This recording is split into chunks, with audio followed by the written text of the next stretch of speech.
Hi everyone! Do you have any idea about what we are going to learn today? Yes, it is occlusion.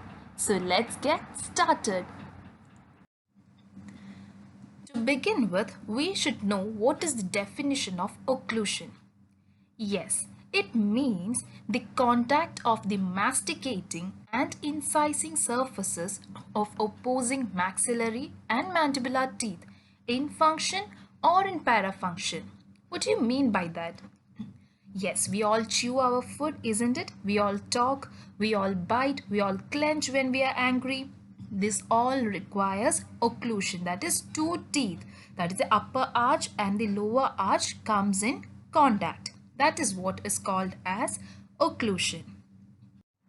Now let's see the occlusion in deciduous dentition, and here comes the gum pads. So gum pads, basically they are the alveolar ridges before the tooth eruption. See this baby, before the tooth erupts, every child will be having the alveolar ridge, and pictorially you can draw this diagram for a gum pad. And not only that, the maxilla is more larger or broader than the mandible, as you can see. When the tooth erupts, it gets corrected.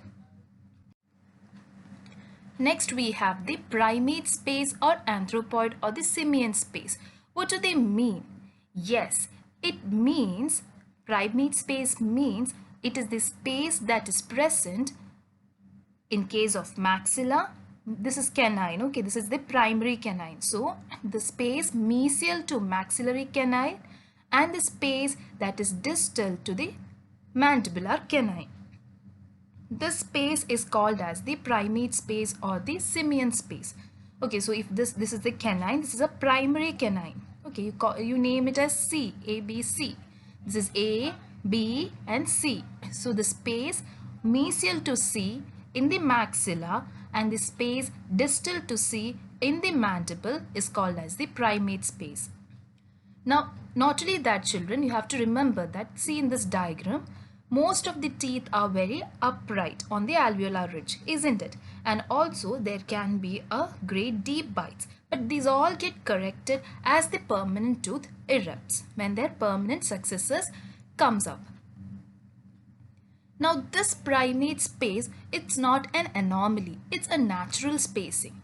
And those children with the spacing, with this primate space or the other names, are called as the open dentition. It means they have open dentition. And if there is no space, if the children are without the spaces, if you have a closed, very tight tooth in contact, then it is called as a closed dentition. If there is a closed dentition, then there are chances of crowding of your tooth in future. So always it's good to have a primate space. Now let's learn about the terminal planes. What do you mean by the terminal planes actually? Yes, it means the occlusion, the classification of occlusion in deciduous dentition, that is in primary tooth. It's also called as Baum's classification. Now for categorizing them into different planes, we need to know that there should be a reference line, isn't it? So here in this case, the reference line that we take is the distal surface of second primary molars. Distal surface of second primary molar.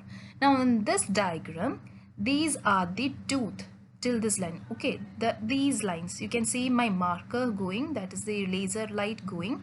These are the primary tooth and this is the first permanent molar. Okay, so avoid this. We don't need this in this part. We only want the second primary molar. Second primary molar and its distal surface. So now how do you say the mesial step? Yes, you look onto my red laser as it goes. Mesial step is defined as that means it says the distal surface of the mandibular second primary molar is more anteriorly or mesially located when you compare that with the distal surface of maxillary second molar. So you get, when you draw the distal surfaces together of second primary molar, you get a step towards the mesial surface. Can you see the step? So that is called as the mesial step. Now what is flush terminal plane?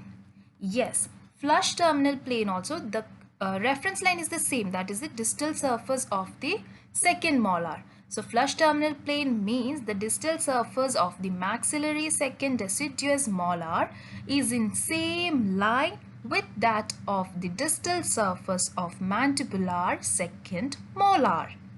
Okay.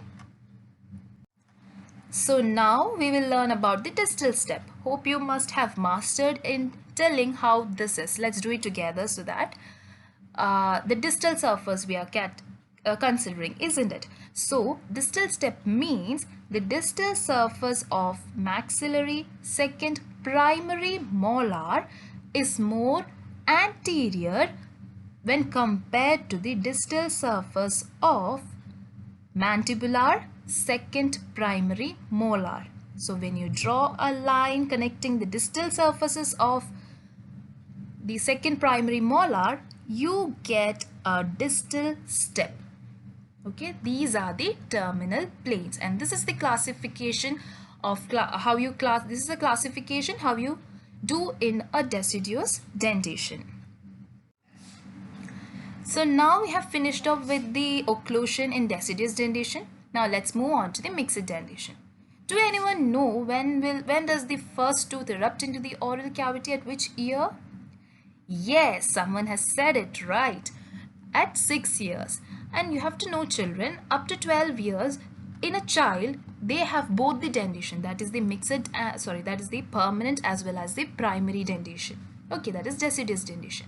And almost the first tooth to erupt into the oral cavity is the first molars.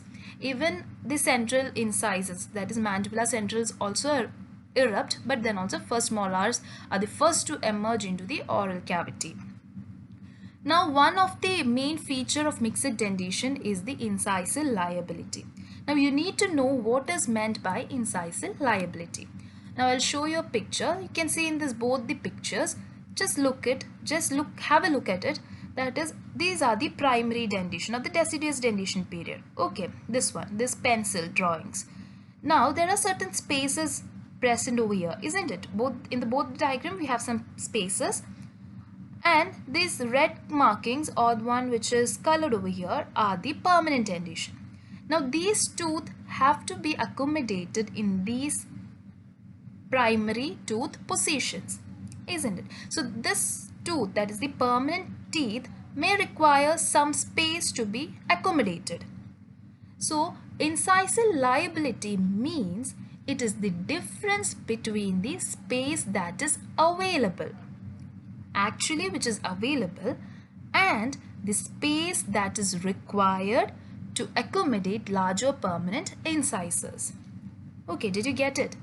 It is simple, means the space which is available for the incisors to come minus the space they actually require.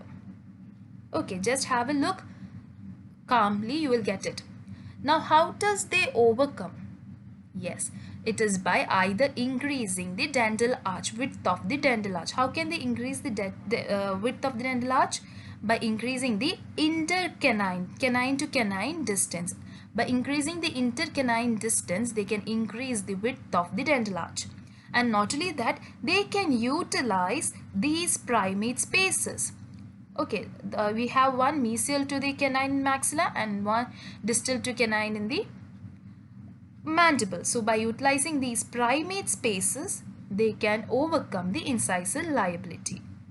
And not only that, children, permanent incisors, they have a labial inclination. So when they come, labial means outward. Okay, they are inclined outwards. So when they inclined outwards, there will be more space. They get more space to tuck into the arch. Okay. Now let's see what is Levy space of Nance.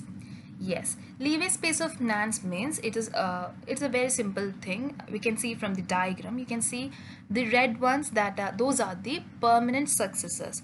Canine, first premolar and the second premolar. Now, the total mesiodistal diameter of these permanent teeth, as you can see from the diagram, is lesser when compared to their deciduous counterpart.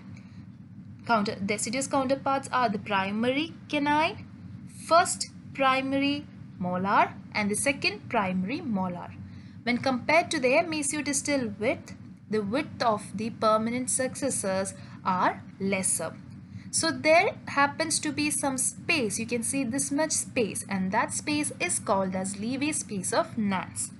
And this space is actually utilized by the first permanent molars to erupt into the oral cavity and occupy their space.